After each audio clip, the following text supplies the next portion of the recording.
If it's true that he didn't know, then he's grossly incompetent. The minister must take responsibility, be accountable, and resign.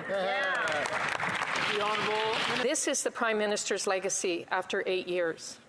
This is the direct result of his dangerous soft on crime policies. जो Justin Trudeau साहब का तो future is over, वो तो ही won't be able to become a prime minister again. लेकिन India के लिए ये बहुत बड़ी कोई एक्सपोर्ट मार्केट नहीं है। इंडिया की एक्सपोर्ट्स इस साल जो है वो तकरीबन $750 बिलियन की हैं, तो $750 बिलियन में से $4 बिलियन की एक्सपोर्ट कोई खास उनके लिए मैटर नहीं करती। The government's own statistics illustrate a stark reality. Violent crime has gone up 39%. Gang-related homicides are up 108%. Sex crimes against children are up 126%. Gun crime has increased every year and is up over 100% since 2015. जितना Pakistan support करेगा Canada को, ठीक है, उतना Canada की पुंगी बजेगी सबके सामने। Justin Trudeau को अब ये दुनिया को जवाब दें कि क्यों माफी मांग रहे हो तुम? भाई क्यों माफी मांग रहे हो तुम? Knowingly recognize this individual was a terrible mistake and a violation of the memory of those who suffered grievously at the hands of the Nazi regime.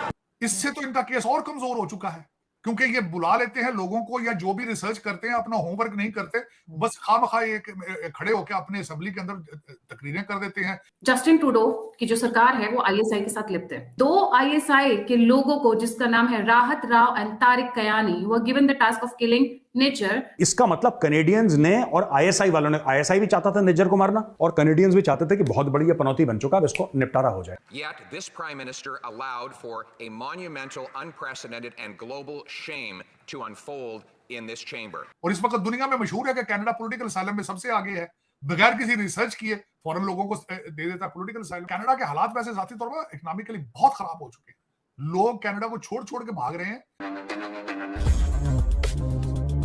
तालियां बजाई, इस्तकबाल किया, बाद में पता चला वो तो नाजी था।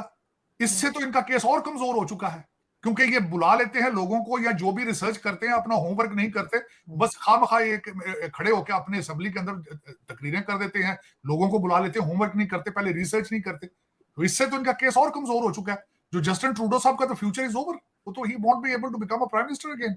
और दूसरा जो नया लीडर आगे आएगा, उसका सबसे पहला क्या ऑब्जेक्टिव होना चाहिए या होगा कि कनाडा का एतमाद बहाल करे। भाई दुनिया में तो इस वक्त यही समझा जा रहा है कि आप टेररिस्टों को वहां रखते हैं। आज श्रीलंका के फॉरेन मिनिस्टर ने भी स्टेटमेंट दी है और वो बात बिल्कुल ठीक है। ये तामिल टाइगर के जो तामिल मूवमेंट के जितने जो टेररिस्ट थे उनको भी वहीं पनाह मिलती थी जाके। और इस वक्त दुनिया में मशहूर है कि कनाडा पॉलिटिकल असाइलम में सबसे आगे है, बगैर किसी रिसर्च किए फौरन लोगों को दे देता है पॉलिटिकल असाइलम। ये तो फ्रॉड हो रहा है पूरी दुनिया में। इस वक्त कनाडा जो है उसको अपने, कनाडा के हालात वैसे जाती तौर पर इकोनॉमिकली बहुत खराब हो चुके हैं। लोग कनाडा को छोड़ छोड़ के भाग रहे हैं। पाकिस्तानी तो बेचारे कहां भाग कर जाएंगे, वो तो एक को कहते हैं ना, यहां से निकलेंगे तो वहां गिरेंगे, वो इससे भी बदतर है। लेकिन भारतीय वापस जा रहे हैं इस वक्त, जो ट्रक ड्राइवर हैं और कई कारोबारी हैं। कोविड के बाद कनाडा दोबारा अपने पांव पे खड़े नहीं हो सका, लेकिन वहां पॉलिटिकल टर्मोइल, जिस तरह इकोनॉमिकल टर्मोइल आ चुकी है, इसी तरह पॉलिटिकल हालात सख्त खराब हैं। अगला प्राइम मिनिस्टर आएगा, उसको दुनिया के अंदर अपने कनाडा की गुडविल दोबारा बहाल करनी होगी। इस वक्त उनके हालात बहुत खराब हो चुके हैं, अब दुनिया आइसोलेशन में जा चुके हैं। कोशिश की उन्होंने अमेरिका बरतानिया को साथ लेने की, अपने I5 कंट्रीज को साथ लेने की, लेकिन किसी ने साथ नहीं दिया। आज उनका केस जो स्पीकर के रिजाइन के बाद एंथनी रोका उसका नाम है, मजीद कमजोर हो चुका है। अब उनको मेरे ख्याल में जस्टिन ट्रूडो साहब तो फारिग हैं। कैनेडियंस ने और आईएसआई वालों ने, आईएसआई भी चाहता था निज्जर को मारना और कैनेडियंस भी चाहते थे कि बहुत बड़ी पनौती बन चुका है, इसको निपटारा हो जाए।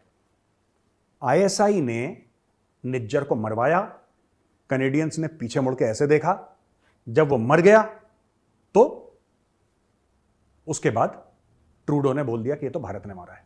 अच्छा, लोग काफी ये सवाल पूछेंगे कि भाई आईएसआई क्यों मरवाएगा निज्जर को? आईएसआई का क्या गेम है भाई? अगर वो खालिस्तान कर रहा है, राइट, अगर वो खालिस्तान कर रहा है और भारत की नाक में दम बना के रखा है उसने, निज्जर ने, या बना के रखा था इन द पास्ट टेंस, तो आईएसआई को तो खुश होना चाहिए था उससे। आईएसआई उसको क्यों मरवाता? अब मैं आपको उसका भी आसान जवाब दूंगा। Very simple question. देखिए दोस्तों, सच तो यह है कि पाकिस्तान जो है ना, कई समय से FATF की ग्रे लिस्ट में है और पाकिस्तान की नाक से खून निकल रहा है और भारत इस पर आमादा है कि पाकिस्तान दोबारा चले जाए, किसी ना किसी बहाने 4-5 साल के लिए दोबारा ग्रे लिस्ट में चला जाए, और भारत पूरी कोशिश कर रहा है। ये जो पाकिस्तान में जो लोग मर रहे हैं ना, पाकिस्तान में जो थैंक यू इतने बोले जा रहे हैं, अचानक लश्कर का मर गया, जैश का मर गया, इसका मर गया, ये कैसे हो रहा है? ये खुद आईएसआई जितने भी सुराग है ना, ये सुराग बंद कर रहा है आईएसआई। आप समझिए प्रॉब्लम। ये इनके सामने दो चीजें हैं। निज्जर जैसा बंदा भारत को हल्का फुल्का एम्बैरेस कर सकता है। निज्जर की और कोई औकात थोड़ा है कि कुछ करवा दे, कोई बड़ा कांड करवा दे, उतनी औकात नहीं थी निज्जर की। हल्का फुल्का कभी ये करवा दिया, कभी रेफरेंडम करवा दिया, गुरुद्वारा साहब के सामने चला गया, कुछ बदमाशी कर ली, ये सब छोटी मोटी जो क्राइम वाली हरकतें वो कनाडा में कर सकता था निज्जर। इसके अलावा निज्जर के बस का कुछ था नहीं। लेकिन निज्जर को फंडिंग थी, क्योंकि बिना पैसे, भाई वो बंदा कह रहा मैं प्लम्बर हूं। कोई भी प्लम्बर, आप सोचिए ना, कोई भी प्लम्बर क्या इतना बड़ा टारगेट हो सकता है कि भारत अपने बंदे भेजे कि उस प्लम्बर को मारो यार, उसने हमारे घर में जो बाथरूम था उसका नल उसने ठीक से टाइट नहीं करा, तो तुम लोग जाके उसको टाइट कर दो। कैसा हो सकता है? आप खुद सोचिए, भारत अपने बंदे भेजेगा, जैसा ये बोल रहे हैं पाकिस्तानी या कैनेडियंस, रॉ के एजेंट भेजेगा कि तुम जाके एक काम करो, एक प्लम्बर है जिसका नाम निज्जर है, तुम प्लम्बर को निपटा दो। हाउ इज इट पॉसिबल यार? कोई प्लम्बर को मरवाता है? खुद सोचिए। तो उसको मरवाया क्यों गया? क्योंकि वो जो प्लम्बर था वो खालिस्तानी था, वो जो प्लम्बर था उसकी टेररिस्ट लीनिंग्स थी, वो क्राइम करता था। ठीक है जी, वो क्राइम करता था आईएसआई के बेहेस्ट पे कनाडा में रह के। और आईएसआई अब जितने भी, जिसको कहते हैं ना टाइंग अप लूज एंड्स, वो काम दोस्तों आईएसआई ने शुरू कर दिया है। विदेशों में जो 90% भिखारियों को अरेस्ट करा जाता है ना, मतलब जो भी, अगर 100 भिखारियों को अरेस्ट करा है तो उसमें से 90 पाकिस्तानी है। ये उसने बोला है सेनेट में। अब आप सोचो, सेनेट के फ्लोर पे कह रहा है ये कह रहा है कि भाईजान 100 में से 90 भिखारी जो अब्रॉड अरेस्टेड होते हैं, जिनको पुलिस हिरासत में लेती है, वो पाकिस्तानी है। तो जो पाकिस्तानी ये कहते हैं ना हर समय कि भाई हमारे सियासतदान भिखारी हैं, हम बड़ी गैरतमंद कौम हैं, हम कलमा पढ़ के बनाए गए हैं जी, हम में बड़ा जज्बा है। कोई जज्बा नहीं है, तुम्हें भीख मांगने का जज्बा है। ये तुम्हारा खुद ये बंदा कह रहा है। ये हम नहीं कह रहे, ये तुम्हारा बंदा कह रहा है कि ये खुद सारे के सारे 90% भिखारी हैं। उसमें 90% जो पाकिस्तान, मैं फिर से आपको डेटा बताता हूं, अगर दुनिया भर में 100 भिखारी पकड़े गए पुलिस के द्वारा, अलग अलग जगह से पकड़े गए, कोई फ्रांस से पकड़ा गया, लंदन से पकड़ा गया, इराक, ईरान, सऊदी अरब, यूएई, हर जगह से अगर भिखारी पकड़े गए, 100 भिखारी पकड़े गए, तो उसमें से पूछा तुम कहां के हो, तुम कहां के हो, तुम कहां के हो, तो 100 में से 90 ने बोला जी हम पाकिस्तानी हैं। क्या देख लो, अब पाकिस्तानी क्या बोलेंगे? रॉ की साजिश, रा दी साजिश है, हिंदुओं की साजिश है, यहूदियों की साजिश कुछ नहीं है, तुम भिखारी हो। ठीक है, स्टॉप बेगिंग। तो दोस्तों फाइनली जस्टिन ट्रूडो ने माफ़ी मांग ली है कनाडा की पार्लियामेंट में खड़े होकर। तो दोस्तों आप सभी लोग जानते हैं कि कुछ दिन पहले जस्टिन ट्रूडो यूक्रेन के जेलेंस्की के साथ मिलकर एक नाजी जर्मनी के वेटरन सैनिक को पार्लियामेंट में सम्मान दिया और स्टैंडिंग ओवेशन दिया। इसके बाद पूरी दुनिया ट्रूडो और जेलेंस्की के ऊपर चढ़ गई और यहाँ तक कि कनाडा के प्राइम मिनिस्टर ट्रूडो से माफ़ी मांगने के लिए कह रहे थे। तो दोस्तों फाइनली जस्टिन ट्रूडो को अपनी संसद में खड़े होकर सबके सामने आकर माफ़ी मांगनी पड़ी। इसके साथ साथ दोस्तों एक और खुलासा हुआ है हरदीप सिंह निज्जर के केस में, और वो ये है कि कुछ रिपोर्ट के मुताबिक अब कहा जा रहा है कि निज्जर को पाकिस्तान की स्पाई एजेंसी ने मरवाया था ताकि वो कनाडा में भारत को बदनाम कर सके।